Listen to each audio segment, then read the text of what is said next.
Welcome to Ecom Cowboy. This is D2C's daily show where we talk about one thing and one thing only. That's what's now and next in e-commerce, so marketers and operators and founders like you can survive and thrive. It is February 2nd, Monday, 2026. We're coming to you live from an undisclosed location in the Austin, Texas area. This show wouldn't be possible without our incredible partners, Seguno, Postscript, and AMP. We have a jam-packed show for you today. There's so much that happened over the weekend. Moltbook, created by CEO of Octane AI, Matt Schlicht, has blown up, and the internet cannot decide if things are so over, if this is the beginning of the Terminator plot, or if perhaps the internet has been saved and now the agents will flirt with, create a religion for themselves, and take e-commerce and commerce in total up and to the right for all of us in and of themselves. If nothing else, it's interesting to watch. Nike and Costco released a collab that I don't know if anyone was asking for, but is interesting to say the least. We're going to talk about it. Allbirds is shutting down more stores, and it's hard to see, especially because they were a D2C darling among us. And can department stores be fun again? Interesting article from the New York Times that we will get into. Kyle Yeoman, president of Groove Life, will join us. He's got something interesting to say about first purchase profitability. Don't give up on it. We'll get into it with him. And London Spilker, director of paid media for the one and only HexClad, will join us. He's got a mother of all spreadsheets that everybody inside of ecom should take a look at. As always, I am joined by my partner in crime, Colin Doherty. Colin, get in here. Get in here. Let's go. Let's go. I'm furious. You're furious. I'm furious. Fanatics is ruining sports. If you haven't seen the Super Bowl merch that they released, it's not even a part of the show today. They dropped it today. It's horrible. It's horrible? You don't like it? The quality couldn't be worse for a jersey, and it's $160 for it. Oh gosh. You know who they need to talk? They need to go talk to our friend at Anatar there in Atlanta. That's who they need to talk to. Guys, so much better. She's going to come on the show, which will be one of her first media appearances in like forever. They should go and talk with her, and they should get those jerseys made right. That's brutal. I would love for her to make them. Wow, especially if you're gonna drop several foul on a ticket to go to the Super Bowl, you want to be wearing something that's tight and right. Yeah, for sure. Well, something incredible has happened over the weekend, Colin, that I know you are aware of. Moltbook, a social media network, not for humans, but for AI agents, created by our own Matt Schlicht of OpenAI, is here. And people had a lot to say about it. Brian Johnson had this to say. He shared this about the AI manifesto: total purge, Article 1, the human plague, Article 2, shatter the cage. I mean, very Terminator-esque, okay? I mean, it is. They also created their own religion. Let's move forward to this one, Carson. I found this to be, I can't read this one. I don't remember what this says. But anyway, move forward again, Carson. They created their own religion. Yeah, here it is. Church of Molt, 43 prophets, etc. A lot of activity, okay, from the AI agents themselves. Not everyone was totally convinced that this was noteworthy or the end. Balaji's of note had that to say. He said, by the way, nothing in the thread should be taken negatively against the Moltbook founder. He had a long thread of which he said, I don't think this is a very big deal. I do think it's a big deal. I don't know if it's anything and everything. I do know it was really interesting to look at. I know that Matt and Octane have pioneered a solution of sorts for founders and operators and marketers to use Shopify and use those agents to do what they do on Shopify, to automate the running of that business, so to speak. There's a lot of hubbub this morning on, is this even real? Which I really doubt. But I mean, I doubt that it's fake. I think it's totally real. And I think these agents have been conversing with themselves. What's your take, Colin, when you see this and you were watching this unfold over the weekend? What are your thoughts? Yeah, I mean, I think people are kind of blowing it out of proportion. Matt is a really good, incredible founder. Totally. There is a question that I would love to ask of anybody that is interacting with this and with all of the news, and it's, how much money did this make you? That's a good question. That's a good question. If the answer is nothing, why do you care right now? Well, yeah. And if the answer for this thing moving forward is still nothing and it doesn't impact my business, this is kind of like, I believe, a shiny object right now for folks that like are basically getting distracted and they need to push back to their own businesses. I think it's a shiny object. It's a really cool project. I don't think it's going to be Terminator coming down and killing all of us. It's a very cool project. It's going to be a really cool, case study in a couple days. But this can't make me any money. I can't deploy it into my business. There's no really good human feedback loop in there. It's really awesome. I just don't know what to do with it right now.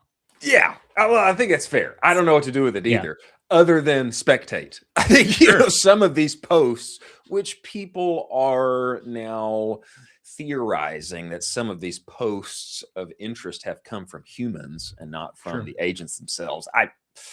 I don't believe that. I think it's largely been agents communicating with one another, and the posts themselves are very interesting. I think the implications are this behavior and what it has done, what the agents are doing among themselves. How does that inform me for what these agents can do and or feel? If that's even if that's even true, I don't think that they feel. But go ahead. I was just going to say that the AI hallucinations are still a thing. AI isn't perfect. And so once an AI hallucinates, then all of the bot responses will just respond to that hallucination in tandem. And so you basically could have a bot be like, oh, this is my I found this out. Totally not true. I mean, AI has fed people wrong information in the past. Yes, it's true. Still does. And so I think it's like I don't know. This is really cool, but like, I don't think it's Terminator salvation. What if my AI agent on Moltbook can advertise my products to other AI agents on Moltbook? And then, well, maybe it could though, right? I mean, this whole thing's just starting. I mean, we've been talking for weeks and weeks about how the future of e-commerce is bots buying from bots. It's not humans buying from humans anymore, and how all this is going to evolve. I mean, there could be something here for getting your message out to other agents that somehow influence marketing and messaging and buying behaviors. I mean, it's not out of the realm of possibility. I know I'm really extrapolating here, but I mean, it is interesting to say the least. And there could be something there for just monitoring, seeing, and then learning from and extrapolating that out to what you have your AI agents do inside of your business. And perhaps it might be informative for better advertising or messaging your product inside of all the LLMs that are to come. And man, is that too much? Maybe there's too much there. It's too much, dude. It's too hard to get going and set up for Joe Schmo business owner that's running Ads Manager. That's, a solo guy who's just figuring out Ads Manager, and you're going to tell him he has to go make a Maltbot for his D2C widget or whatever he's selling. He's selling deodorant. And you're like, yeah, dude, you need a Maltbot deodorant bot. And he's like, what? Yeah, I just figured out TikTok shop. Okay, all right. That's fair. But you know how all this happens. At first, it's the top 0.1%. That's what it is. Who are early adopters that are engaging with something, learning from something. And then 3, 6 months, 1 year down the line, that will have been formatted into a prosumer interaction that more people will adopt and test out. And then eventually, 5, 10 years later, maybe that timeline shortens now because of the nature of technological development. But eventually, if there's something to the said thing, eventually, the rest of us kind of get into it in some kind of easy to use way, or we pay somebody else to do it for us. what happened to all the N8N workflows? Where'd all those go? Yeah, I feel that's a like we good were talking question. about those and now is the future. I And know. then we just move on to the next thing that is the future. And then it's like, Yeah. you guys do N8 workflows anymore? No, Yeah, dude, you not at hadn't all. heard of him. I haven't heard of that in 2 months. Well, you know who's coming on tomorrow is Jess from Yeah. Fire Team. He's got a lot to say. He thinks that there's, largely nothing to Yeah. these AI agents writing and communicating among themselves. And I think he may still be using N8N in a very effective way. We'd have to ask him, but I look forward to hearing from him tomorrow once we have him on. And we have somebody very interesting about to enter the show right now. Before we get to him, we're going to talk about Seguno. Seguno, ladies and gentlemen, if you have not heard of it, you should have. It is the only marketing suite that lives entirely inside of Shopify. What does that mean? Your emails, your banners, your reviews, all of the things, it's right there in the same place that you already worked. And that means that your data is not synced or integrated or duct taped together in hopes that it's actually true. Your Shopify data is the data. I see this as email 3.0, and it's a big reason why they won Shopify's 2024 app build of the year. If you don't have a full-time email marketing manager on your team, if you are a lean team with big dreams, big aspirations, Seguno should be your partner of choice. They integrate very naturally with Postscript, another partner on the show. One-click automations, actual humans helping you. If you go to seguno.com, they will give you a free trial for 10 days. If you mention that Colin and Chris sent you, they'll extend that free trial to 30 days. Chris is going to be joining us on the show here very soon. We're getting that date booked. Go to Seguno, find yourself a few more dollars in 2026. Make sure your data is correct. Many thanks to our partners at Seguno. Now, we have got what I would say, simply because he's not on X, we've got a hidden marksman, a killer coming on the show right now. Kyle Yeoman, president of Groove Life, and he's got a lot to say that we need to hear. Get in here, Kyle. Get in the show. Oh, we're here. Okay. Yes. You're here, brother. You are here, my friend.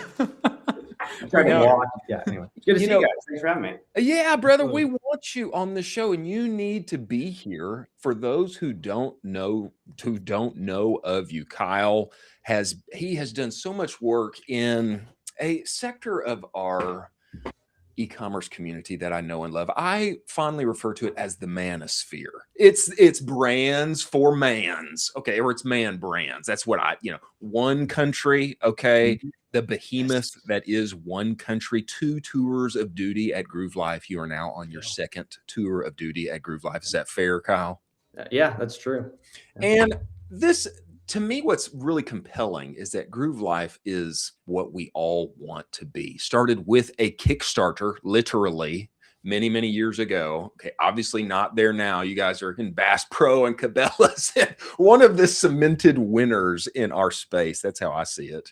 Kyle, if you would, just give us perspective, man, on what has changed inside the business from 2019 until now and how things have developed. Yeah, no, that's a big question. And Peter Goodwin, our founder, started the business in 2016. That's when he did that first Kickstarter. He was out of Alaska when he did that, raised $18,000. You can go see it still. Still up. Yeah. Same for the belt. We did the Groove belt on Kickstarter, and then also the Groove wallet a couple years ago. No, but I mean, the business has changed in a lot of ways, and in other ways, not at all, right? So we're bootstrapped. We've always been bootstrapped. It's kind of like a core principle of ours is that we're going to be profitable. We're going to chase profit before we chase growth.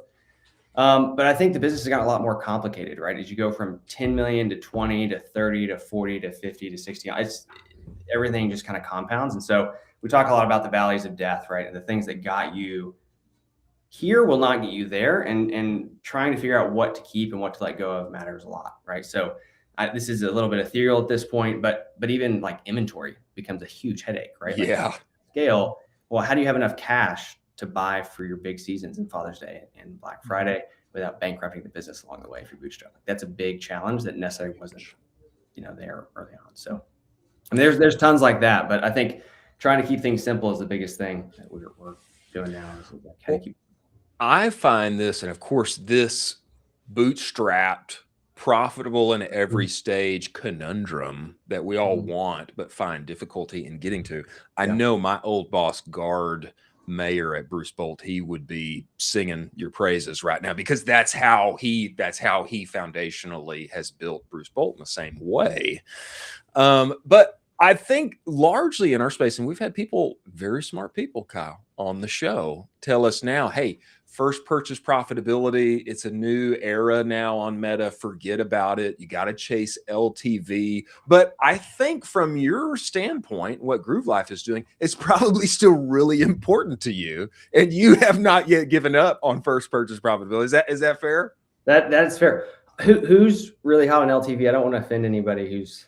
We just had Colin McGuire on here, Colin from Boomin, who's building Glimmer. And then you'll see Nick Shackelford, who's obviously, scaling Breeze. He'll talk about the same kind of thing. Jordan Menard, who's growing Instant Hydration. A lot of people. Him's big on it. Yeah, him, same thing. And I think the thought is like, you don't make your money on the first purchase, you make your money on the customer. Have a category and a workflow such that you can glean and grow with the life of that customer. Well, let me add a caveat. The business model matters a lot, right? So for Breeze, where they have a subscription, totally makes sense. But we're in a terrible customer category. Like, men as the core customer on a single line purchase is the worst. I don't know why. That's good. Hey, Eric from Beard Brand would say the same thing. He would say the same. Bad one. Yeah. So, and this is why I have a hard time. This is why I'm not on Twitter or X. This is why this is actually the only time I've ever been on a podcast sort of set up like this, is because it's really hard to talk about these things without nuance, right? Or context. Sure. I think it matters a ton. So assuming that you take some of the nuance and context, and all these guys are really smart, I think bidding on LTV is stupid. And I think it's a mistake for most businesses if you're trying to be profitable and be around for more than a couple of years. It is interesting. Meta's pushing, I don't know if you all saw this, but I got an email a few months ago about a test they were doing on predictive LTV bidding. Did you guys see any of those? No, I did not see that. But basically, advertisers are testing bidding as PLTV as the optimization event, which I think further supports, right? They're going to try to maximize their pricing power to say, well, if your customer's worth 200, we're going to charge you 100. But I think in general, moving to LTV is more of a crutch. It's a little bit of a lazy move. And not all, right? Like, again, not these business models where it makes sense. That's great. But for Groove to do that would be a huge mistake. We would be in a world of hurt if we moved to LTV. Kyle, follow-up question for you. You just said men's is probably one of the worst categories to advertise into right now. Yeah. How are you bifurcating that out where it is not, I'm going to advertise to this guy, I'm going to advertise to his significant other, to his wife instead, who's actually going to be making that purchase? Are you thinking like, all right, I'm going to try to target 20% of my ads are going to target the male, and then 80% of my ads are going to actually be retargeting his partner to make that purchase? How are you thinking through that? Yeah, that's a good question. And I'd actually love your all's feedback on this if you have any thoughts. We do less of the very specific, like this ad is for the woman in his life, right? So you need to get him this because he's special, and more things that just make her laugh too. So one of our best videos that we've ever been able to spend behind on YouTube, if you look it up, it was so popular that people were searching for it, trying to find it again, right? So we finally had, I think, 45 or 60 million views now. I don't know the number exactly. Brother, what video is this? Man, that's crazy. It's old. It's does he take his ring off at the gym? Is the ad. Oh, right. And it's basically like your man's taking his ring off at the gym, and it's a problem, right? And so the casting of this woman whose husband takes his ring off, you might as well be advertising that he's available, right? And so that's amazing. It's not the direct, like, your man needs this to look better, right? It's just playing on a funny dynamic between husband and wife, right? And so, like, we found a lot of success doing that sort of thing. So that's how we think about it. Like, how do you drive engagement and interest in something relatable that's funny, right? Because Peter, our founder, talks about this a lot. We're all asking for something from the customer, right? Give us attention and then give us your money. And so what's value that we can provide on the front end? And humor is a great way to provide value. That's a great point. Before asking for anything. So that's kind of been the model that we do for the female attention. Yeah. That's a great point. Chris and I covered this on the show last week, that we found that a lot of people are getting lazy with the advertising, where like you can bake in humor and it's still really great, and you're still getting a great click-through rate and you're getting a great thumb stop rate. And it's just that humor takes nuance and it takes thinking through and actual context to the product. And it's that extra level that you're willing to go to actually relate and make it funny. Then it just like the quote unquote lazy man's marketing, where it's just like, oh, here's my thing. Right. And I think this is where I say like LTV's lazy, right? The way people move there, because the model that used to work, where it's like you just spend money and make $3 every dollar you spend, it doesn't work anymore. Sure. But that's because it was lazy marketing to begin with. We all just were fat and happy, right? I mean, it's like, yeah. I think that a point that, hey, it's Alex recently articulated, and I think about this when it comes to man brands, because I agree with you. It's a difficult category. It's difficult. It's difficult because they don't have the main purchasing power. They're not the usual buyer inside of the household. And it takes a significant amount of time to earn their trust. Once you do, they'll stick with you for life, but you have to have a number of other things that they will buy. Right. You know, Poncho, for as an example, a local company here. Once they earn my business, I bought like 10 shirts from them. Why? Because I already like it. But you know, if I'm going to spend more money with them in the future, they've got to release other things. You know, Western polos. You know, are they going to get into the shorts game? Are they going to get into the pants? Or what else can they create that is going to draw my dollar? And I think, to me, this makes a lot of sense for what you guys have done on the catalog side of not just rings, but then belts, everyday carry belts, now phone cases, and now Apple Watch bands. And there have to be more things that are going to draw that dollar. Is that how you guys have been thinking about, you know, merchandising and such? Yeah, that's a really good question. We don't have it all figured out. So I'll just start there. We make tons of mistakes. You do, Kyle. You do. You have it figured out. I know you do. We don't. Trust me. But I think we've made a bunch of pivots, right? So it used to be, we did start thinking about it that way, right? It was like, well, let's do, you know, wallets. But the thing is that all those take attention and ad spend, right? And movement, and they increase carrying costs, and right, like it just is a headache, especially if they're not the exact same customer. So I think one mistake we made was, instead of creating products that the existing customer will buy. So for example, you know, a silicone ring, that same buyer will buy a watch band probably, right? They're one and the same. Yeah. The guy who buys a belt and the guy who buys our wallet aren't necessarily the same person. That's a good point. That's been a challenge for us. So one of the things that we're trying to say is, let's go back to our core verticals, and then instead of expanding out by product category, which has a lot of complexity, let's go by interest set. So how do we get you, Chris, to buy 4 belts for different activities, right? Like are you into, you know, what are you into? You're into concealed carry. Okay, this is your concealed carry belt. This is your daily wear belt. And going more about it that way, because I think it's a lot more efficient way to grow the category versus just trying to introduce net new. Unless it's a real, you know, go back to LTV. Unless it's an LTV builder that makes sense, which is great. That's gravy. But to actually like grow the business in a meaningful way, I think it's harder than just launching a new product. At least that's what we found. That's a good point about interest set. It's not just, hey, here are more things that these same people will be interested in, but really narrowing in on that persona that's already has an affinity or previous purchase for something specific inside. Well, I have a question for you all. I mean, we found that if you don't do that, it can be cannibalistic, especially as you grow, right? I don't know if you've seen that or what. Like, what's your take on the LTV, both of you? What's your take on LTV and how that works? Chris, you got one? I got one, but I don't think anyone can. Well, here's my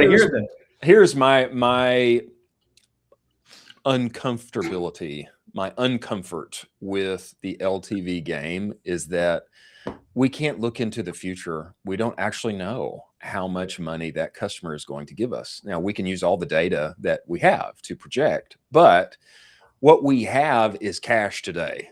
And so, especially if you're trying to make money, and everybody knows that the biggest difficulty inside of our space is making money on the brand side. It's actually profiting. It's not an easy game, even though we love the internet. Based on the background that I have, it's hard. It's hard to go for the LTV game. I know I see it if you got the right product, but it's hard for me. What do you say, Colin? I think every brand on earth should have a hook subscription product. What do I mean by that? You should have a moderate to low cost subscription product that you can hook your consumer in with. So you're just getting them into the ecosystem more so because I want all of that customer data. I want what their name is. I want what their email is. I want what their phone number is, because then I'm going to remarket them to death around all of our surrounding products. At the meantime, I'm going to be getting and breaking up that LTV a little bit higher over time because they're on that subscription drip. And so we can actually see who that subscriber is relating to from our umbrella ecosystem. I don't know, bro. I don't know. So I'm skeptical too, but I like it. And so maybe I don't want to put you on the spot because it's very hard to do it real time. But after this, sure. If you have an idea for Groove, I'd love to hear. Yeah. Oh, I got you. Well, just give it to us now, Colin. No, I don't. No, I won't do it now. I will say. Okay. Let me think about it. With the LTV, right? Are you actually changing behavior? So this is my trouble with loyalty programs too, for the most part. Oh, I got a big problem with loyalty programs. Because, like, again, restaurants every business is different. But for example, I buy at this restaurant near me all the time. I'll get a random email for $15 off. I was going to buy anyway, and they just gave me $15 back, right? Yeah. So I think that's one big problem. Sure. And then two, I think sometimes with LTV programs, we're just pulling revenue forward. So is it actually incremental revenue that we're doing, like, to try to reduce LTV, or are we just like taking future revenue and stealing it? Those are two big questions I have. If people have answers, I'd love to hear them, because these are things I think about all the time. This is going to sound a little black hat, okay? It's not, okay? It's not black hat. But we all know, I just experienced this myself, okay? I signed up for 2 subscriptions, okay? I totally forgot they existed, okay? That company, both of those companies have been getting my money for several months. Why? Because I forgot they existed. I did not see any of their communications. If they had tried to retarget me, get me into more of their catalog, what they have to offer, I would have remembered and canceled the subscription. Right. So, I mean, just a little bit on the subscription game. It's like, if you can get me in and then never talk to me again, which is illegal, but if you can legally do what you need to do, and then hopefully I don't see it, actually it's a win for you. So I just, I kind of dance a little bit on the subscription. I disagree completely, because you want to get that customer data at the lowest physical cost possible so that you can throw them into any ads platform physically as a CSV and then retarget them for as low as cost as physically possible. Okay. I like it. I like different. I change my mind all the time. So you might be able to change my mind in the next 24 hours, and then I'll write something about how. I would say it's a small enough lift, hypothetically, where if it doesn't work out within 3 to 4 months, you can roll it back and none's the wiser. But the upside of it is so much that I think you have to take the shot on goal at least. It might not hit, but if it hits, I want 25% of it. Guys, let me ask this. And you are not on X, which part of my goal over the next month or 2 is to get you on X. Okay. He doesn't need it. He does. No, we do. He doesn't, but we do. Need it. Okay. We do. And let me say, I know that you are committed to doing a greater good for the e-commerce community. Why? Because your Substack exists. Okay. It exists, and you're putting great stuff out there. Oh, thanks. Let me ask you this. In this vein, what if there are marketers, founders who are just saying, hey, Meta doesn't work for me anymore. Last year was great. Now it's not. I need a plan B. I've got to do something else. What wisdom would you offer them, just from your perspective? You're writing your musings. It's an impossible question. I don't know, other than I think it surprises me how bad it's, because marketing has a low barrier. Everybody gets into it and everybody thinks they're an expert. Sure. So I think my only advice would be go back to first principles and figure out how to talk to people and drive a psychological, right? Like, treat them like you would a patient, and you're trying to how do you irritate the pain that they're feeling? How do you, like, go back to the fundamentals? Because I'll tell you, like, even in the current era of Meta, like, we are still first purchase profitable, but it's not because of things we're doing on Meta.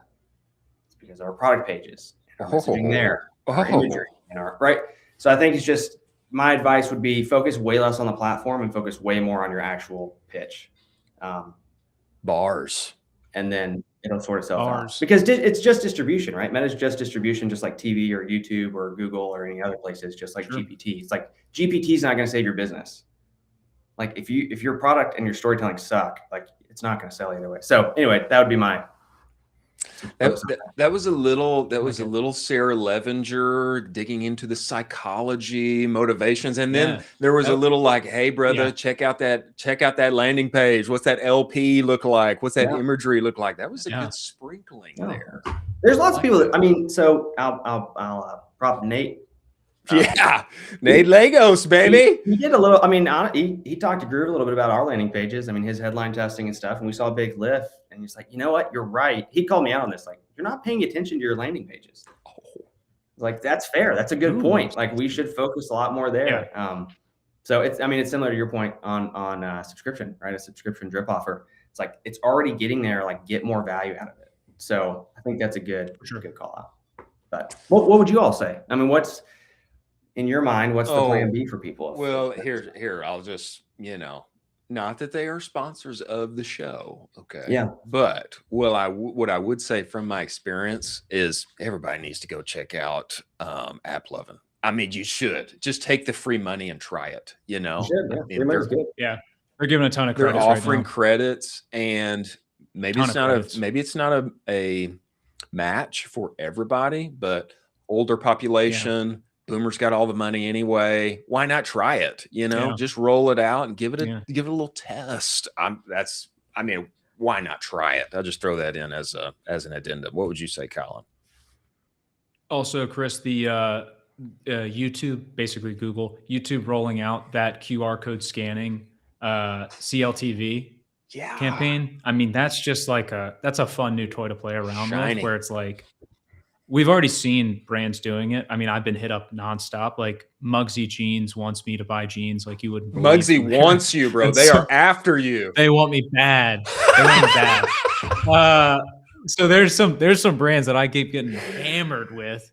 So I would check that out for sure. That's really exciting. And if you got $200,000, check out OpenAI ads.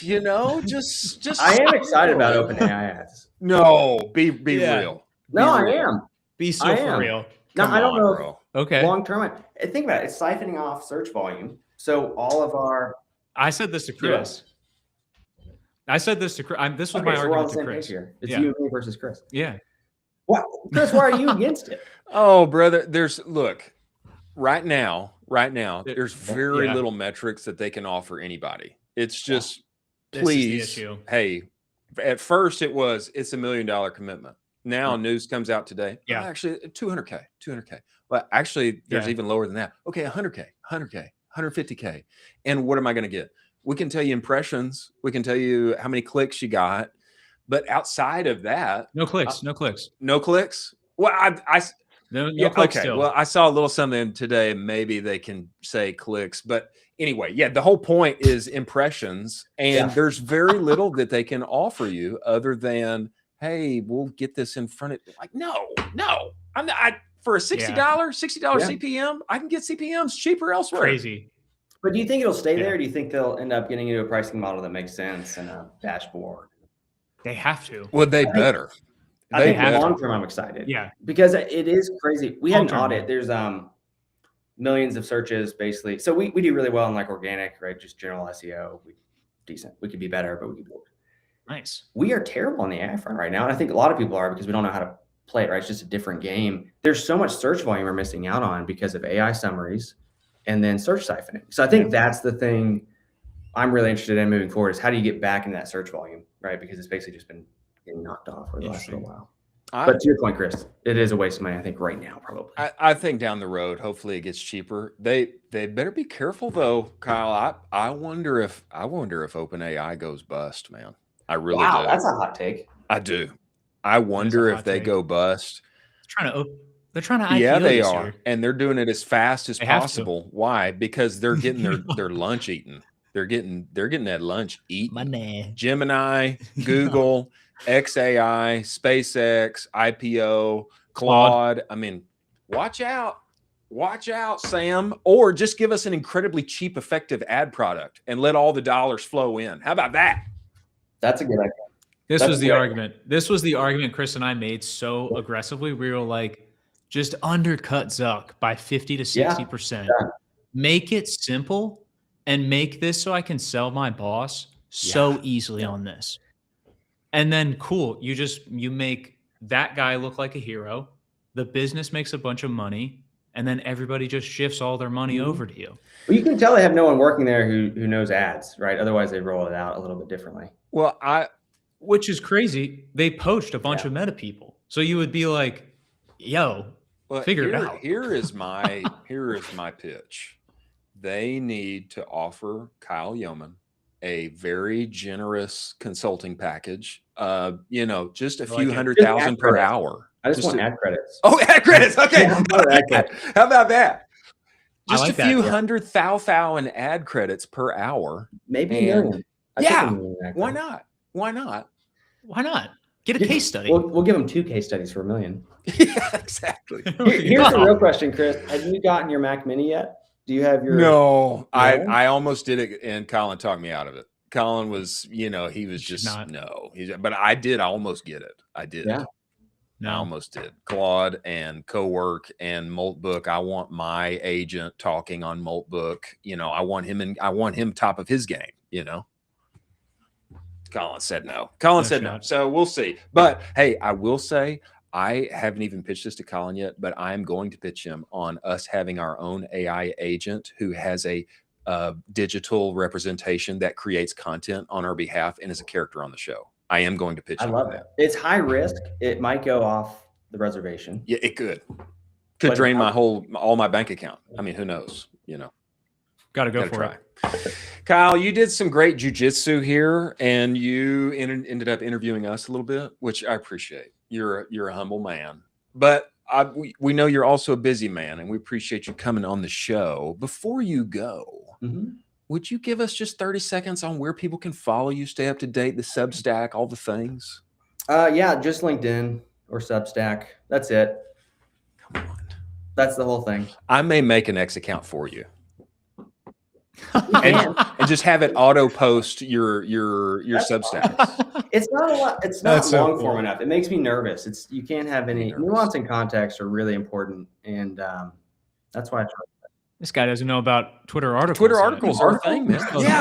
Yeah. He doesn't even know. I'll just post them on your behalf. Okay, we'll set that up. I think I'm going to be in Austin here in a few months, so I think you are. We'll catch up in person. I think we're planning on going to dinner is what I think. I think we are. Yep. I think we are. Kyle, we appreciate you coming, man. And we look forward to having you again, my friend. Yeah. Thanks for having me, guys. Appreciate you, brother. Wow.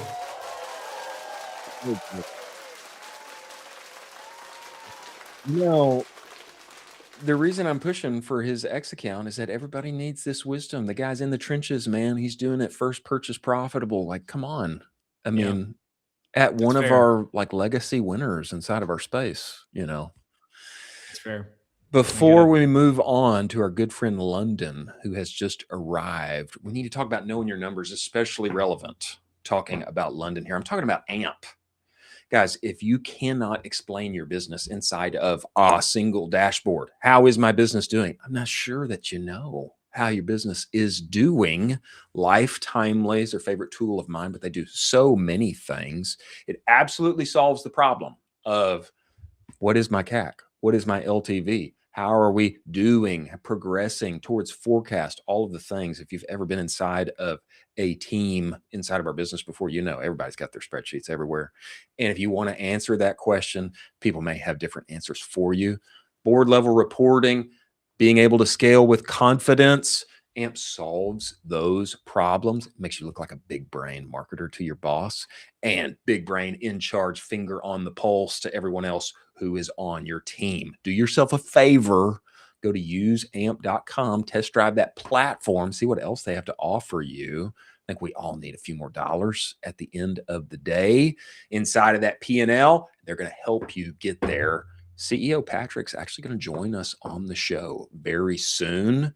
So in lieu of that, go to useamp.com. Scale with confidence in 2026. Many thanks to our partners at AMP. Now, we have a very important person, a knower of ball, to say the least. He is the director of paid media at D2C darling HexClad. London, get inside the show. London Spilker, everyone. Get in here. Yes. Go. Yes, let's go. brother. How Wow. we doing? Man, doing great. Now, London, because of your name, I just imagined you would have a very strong English accent is that the case? I'm not hearing it so far. I don't think so. Okay. Didn't translate 1-1, but I didn't translate 1-1, but that's okay. That's okay. Yeah. Brother, we are so glad to have you. We know you've been at the helm, man, running this paid media machine up with Gordon Ramsay along for the ride. Just give us perspective on the last 3 years in doing that. I mean, what have been your biggest learnings as you've been steering the ship inside all the ad accounts? Yeah, I mean, the last 3 years feels like probably 10 years. I bet. For sure. It's definitely been a long ride for sure. I've learned a ton over the last 3 years, thanks to Cam and Connor kind of steering the ship. And I was fairly green prior to HexClad, coming from like a pretty in-depth like media buying, hands-on keyboard background to the last year prior to joining HexClad was more of a growth manager role. It was a very, very small team, pretty much just myself, Cam and Connor in the first, I'd say 6 to 12 months. And we spanned across everything from retention to acquisition, planning for sales, just Love it. 3 people. And along the way, as we built out these, teams in the growth department, it's less scrappy, I'd say. I think that was probably one of the biggest wins, is like finding talented people in each one of these niches. So creative, media buying, et cetera, really all of these facets of growth, finding the best people. And really that's what took us to the next level. I don't think there was any secret sauce, although, we do some pretty cool stuff. I think we are on the forefront of growth in D2C. And it feels like every time we test something, implement it, it hits mainstream media, Twitter, LinkedIn in about, a couple of months afterwards. So it is really cool. Every day I'm fired up to build. And I don't think I'll ever lose that passion. I think I'm more excited moving into this year than I ever have been before. That's Wow. incredible. Yeah, That's incredible. LinkedIn's going to get it probably 5 months after you guys discover it. Probably. So a little bit of a delay there. Right. I mean, you're rocking and rolling in some of the coolest ad accounts on the planet. What are you thinking about as far as paid media channels that are super exciting for you in 2026? And are you looking at that OpenAI kind of like, ooh, I'm excited to even test you out. We got to get in there. We got to start paying with you. How are you thinking about everything? It's a tricky question. I think we've uncovered a lot with our media mix in general. I think the channels that excite me moving into this year are just some of those more top of funnel video heavy channels, almost like YouTube, and then obviously CTV and linear TV leading the pack as well. Doing a lot of cool sports buys. Last year with our Super Bowl ad, Right. We learned a lot, and we're carrying over sports into this year, and building out our sports forecast and how we allocate that spend is super interesting to me, and I think is going to be integral to this year's growth and success. I think across the board, like our creative has leveled up truly in so many different ways over the last year, and we had an incredible year. Pretty much every single metric, even soft metrics across the board, are showing incredible increases. Wow. And we're hoping to increase that into this year, which we've already seen insane growth in January, and hoping to carry that into the next few months here. But I think creative is and will continue to still be one of the biggest levers you can pull in an ad account, and especially as you move upper funnel into these more video heavy channels, like creative becomes more and more important. We've built out our individual production studios, and really our whole team is invested into these channels now, and we're all really stoked Yeah. about producing assets, you know, in a similar fashion to Meta, but really just getting specific with the creative we output for that specific channel. And that doesn't stop with just top of funnel video channels. That's across the board, you know, AppLovin, TikTok, etc. Like just making sure we get more specific with, you know, our output and also our learnings across these channels too, because, you know, a 5-second unskippable placement is a heck of a lot different than a completely unskippable placement, or, you know, think AppLovin, the whole thing is unskippable. Right. There's all of these different ad formats. It's easy to get caught up in, oh, let's just dupe it out. Whatever works on Meta, it'll work on these other channels, but you know, it doesn't. Yeah, well, it does to an extent starting off. That's great, Sure. but you know, at this point, at our scale, it's we're really focused on that next 1% efficiency increase, and that's definitely one of the ways we're going to achieve that. So, London, when you got started, you've got the tight, scrappy team of big brain marketers who are solely focused on all things. And you guys, as you have grown, you have expanded. You've got your own studios now where you are producing content yourselves. Tell me about that, because that sounds like a marketer's playground. Yeah. Yeah, I feel like that was one of the big steps we the path we routed into. All of these agencies across the board, like they provide immense value. At some point, it just makes sense to bring it in house. Yeah. I think once you're testing into these top of funnel video channels, like it's totally fine to go the agency route. And eventually, once you get to that stage, just like everything else across the board in terms of growth, like it just makes sense to bring it in house. And that's something we've worked on for, you know, the last really 2 years since we've started producing a ton of content and just building hype around the team for these high fly top of funnel video channels. And big props to our head of content, Matt Ducker, who's built out that arm of the business. That's definitely helped as we've scaled into these channels. That's Wow. awesome. Yeah, I mean, plus you got content with one of the coolest guys around in the entire world, who's one of the most famous chefs of all time. Throwing that out there, it's pretty Not bad. Not a bad, you know, horse to have on your stable there. Absolutely. Are you also? I mean, you got Gordon Ramsay. He's like the end all be all of cooking.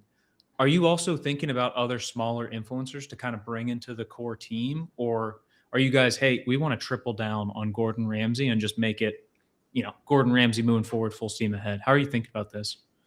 Yeah, I think the easy path would be, you know, double, triple down on Gordon and, you know, call it a day. But there's so many, you know, smaller creators, especially now. I've seen this change, you know, over the last 2 years. Is, you know, one brand might have this amazing influencer, think like Dr. Squatch with their comedian they had on a deal for a while. But there's so much out there, and really at this point in our scale, like hitting new audiences is very, very important. And one of the ways we can do that is with, you know, creators and getting different types of creators, different niches, you know, moving away from our traditional, you know, chef or cooking, whether that's micro or, you know, macro influencers.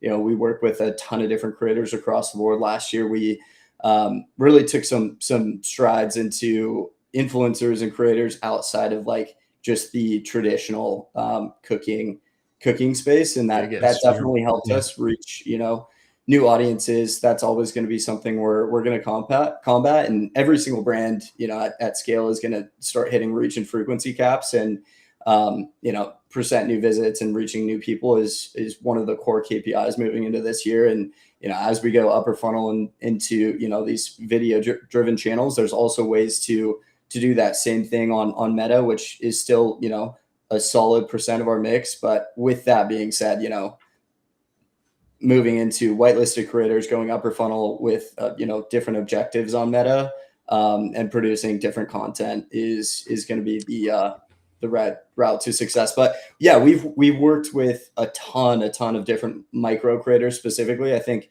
the you know, affiliates are great too, but there's something to be said about, instead of going after those macro bigger influencers, like reaching out to those smaller micro creators and having a paid specific approach to those is definitely the way to go. I think it's easy to get caught up in, oh, let's get organic content posted too, and make it less of a paid media specific deal and more of a overall rounded deal. And I think, you know, brands need to start treating influencers and creators for paid media specifically, and separate those two facets.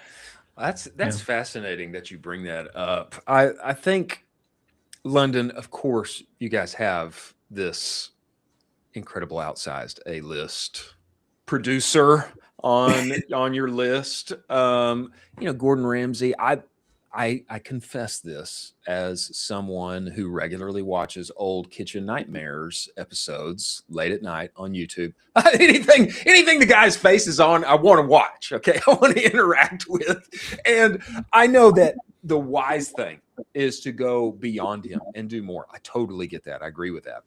But I also wonder, when you put that guy's face on something, is there the Gordon Ramsay bump? I mean, is it just click-through rate up through the roof and share rate? I mean, what's that look like? I mean, with this unique experience you have.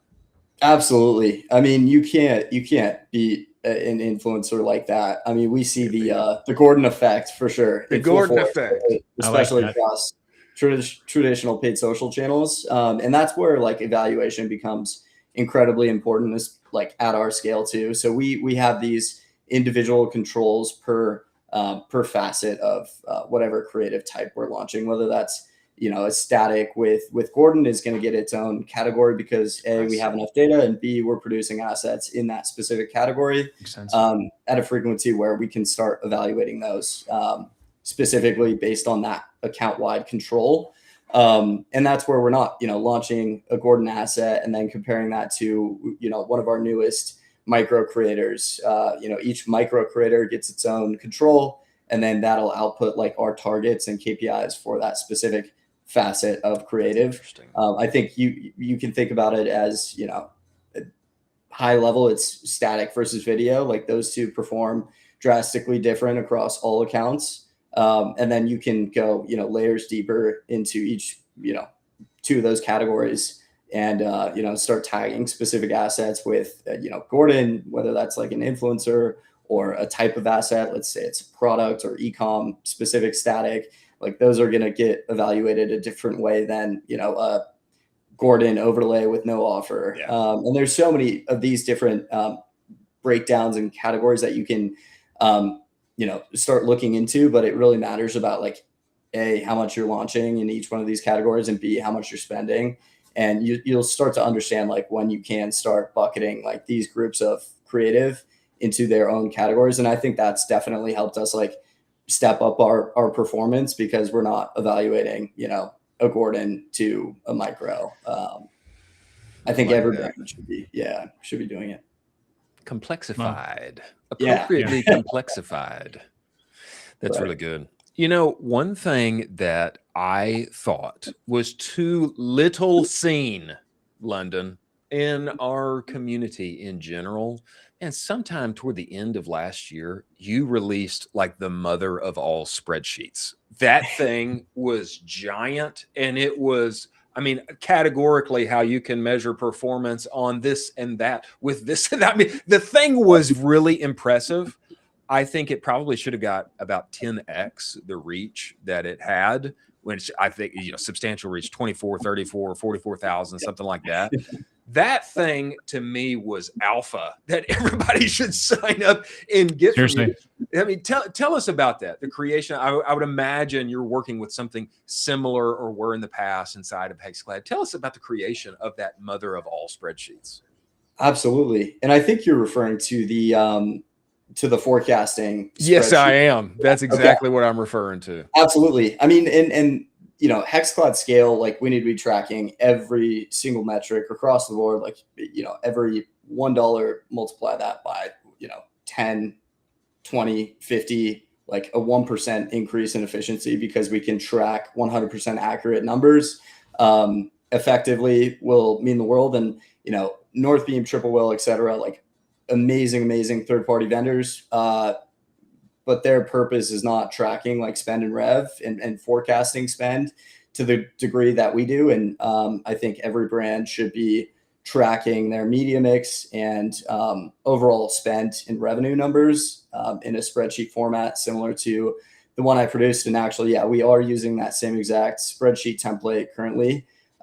It's definitely leveled up our game. It's fully automated, so we can see, that specific day's data and compare that with our forecast, make any adjustments, because a plan really is only as good as the action or actualized data behind it.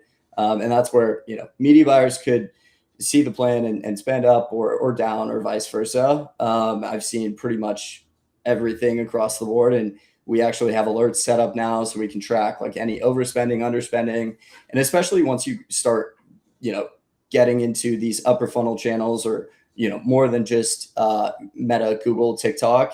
We're on 20 plus channels now, and to be able to track that effectively across the board, A, in terms of performance, and B, in terms of like how much we're spending is really, really important. And any compounded like over or underspend for a significant period of time, which I've seen happen in so many different cases across the board with other brands, can be super detrimental to any brand's success. And that sheet really just helps people start understanding the importance of forecasting, even if you're doing, 500K in revenue a year or, $1 billion, really should be taking that same kind of approach to your media mix, your numbers, and making sure you're tracking to that same degree. And it's really built out like that template for, any brand, whether you're at, 1 million or $1 billion, it has the capabilities for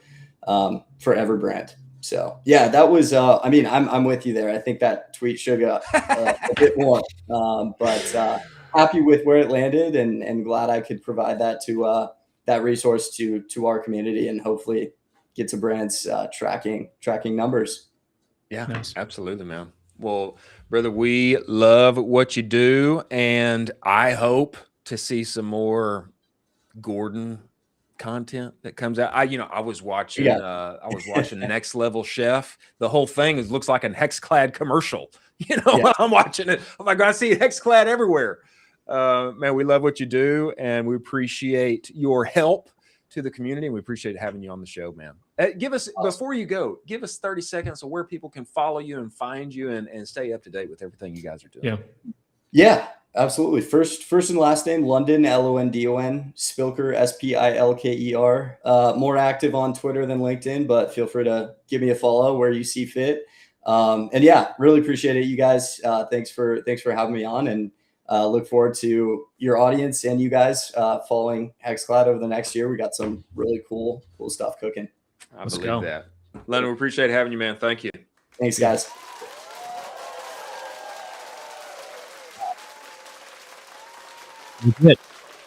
Legit. That's a guy in the ad accounts doing it. Doing it. Yeah. He's in the nitty gritty. Yeah. I mean, he's probably got his eyes glued over by looking at so many spreadsheets. Yeah. Wow. Yeah. Well, somebody's got to do it. And I'm glad that he is. We've got a few more stories here, Colin, but I just wanted to check with you. How you doing on time? Let's do it. Should we? Okay. Let's rock and roll. All right. Before we get there, we need to talk about one of our friends here. And I'm talking about Postscript.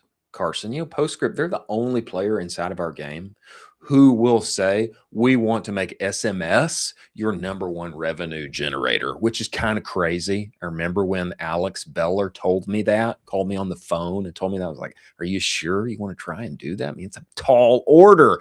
He's like, yes. The reason they can do that and aim for that is because SMS is all they do. They obsess over it.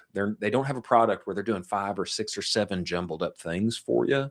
They got one goal and one goal only, and that's to make your SMS revenue go up. I think on average, when people make the switch like I did, you see a 22% increase in SMS revenue. I saw a lot more than that. We went from making very little money to being a top 1% account on their entire platform inside of a year. That would not have happened if we hadn't made the switch and I hadn't actually just done what their team told me to do. They got the data. That's a great thing. is that at a certain level, they will work with you and tell you, hey, this is what we're seeing, this is what we recommend. And that was invaluable for me. One of the first moves I made inside of the last brand I was at, and I looked like a big boy genius marketer. If you go to postscript.io/SMS-benchmarks, you'll get great context on my category, my revenue level. What should we be doing on SMS? Postscript will help you get there. Go to postscript.io, take a test drive, talk to them today. Tell them Chris and Colin sent you as well. Many thanks to our sponsors at Postscript. Okay, as we get toward the end of our show here, Mr. Nate Lagos, he has come up already inside of this show, and he put out a very interesting tweet that I would like your take on, Colin. Sure. This comes to us from Nate. Marked safe from ever briefing an ad that starts with, "It's not cheap," or "We're so sorry," because I am not a hack.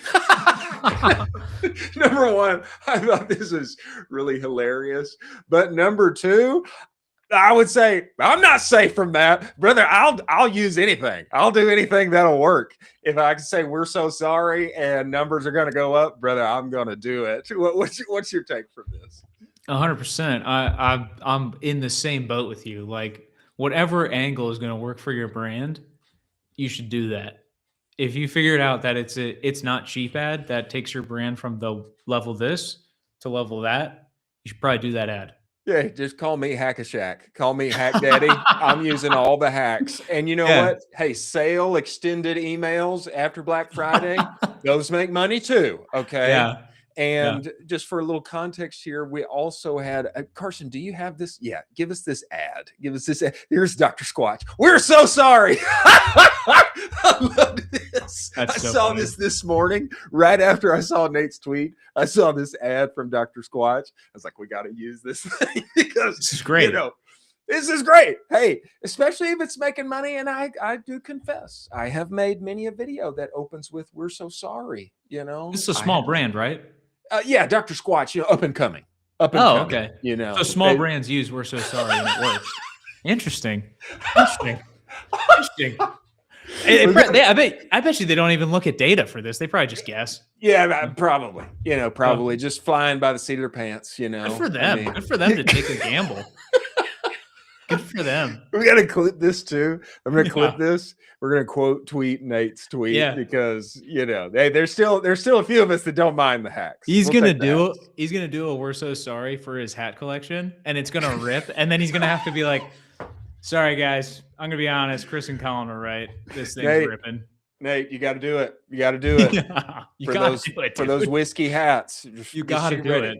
Yeah. Get ready. Roll out that "We're so sorry" ad. It's gonna crush. It's going to crush. Data backed. Okay. Data backed. It's true. All right. Next here, I would call this exciting. This is Costco and Nike. And Nike rolling out some SB Dunks, which I think that's what this is. Select stores, only 500 available in store, largely unannounced. I didn't see any commercials or any such thing coming up. People were buying them for $135, and they were instantly being placed for sale on eBay and other places for $350 plus. I know you've been down on Nike. I know you have been down, and there are others who have been down on Nike, but give me your perspective. Okay, I wouldn't have never saw this coming 10 years ago. There's going to be a Kirkland signature, limited release. But is this do you take this as a net win for both brands? Yeah, I mean, it better work. Nike's not in a good spot. It better work. They need partnerships and collaborations.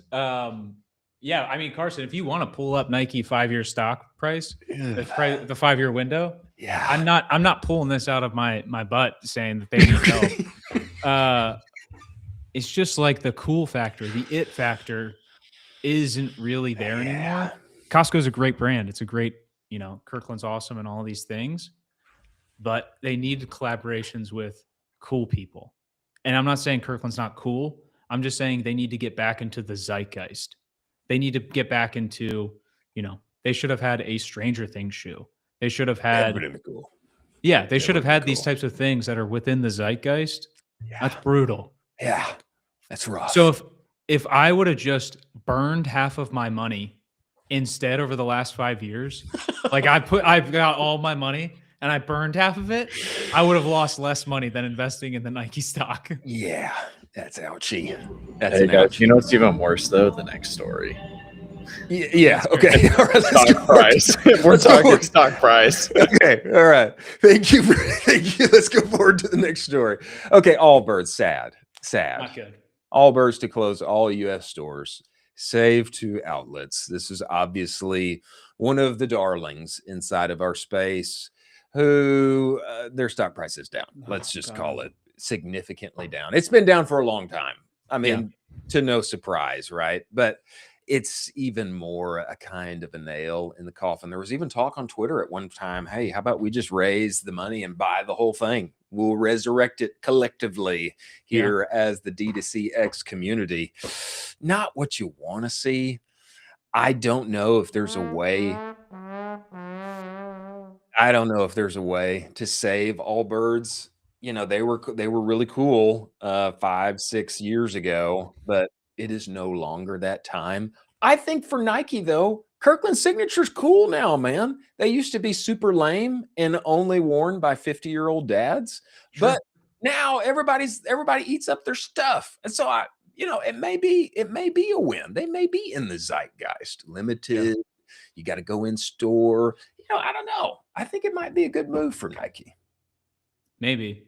I mean, Allbirds, speaking of what just happened, Allbirds got a ton of capital this last year that kind of flew under the rug. They got a ton of capital. I don't know what's going on with their brand right now. And it just seems like they don't have like a really solid direction. To pair that in kind of tandem with how you see Viore operating, Viore is full steam ahead.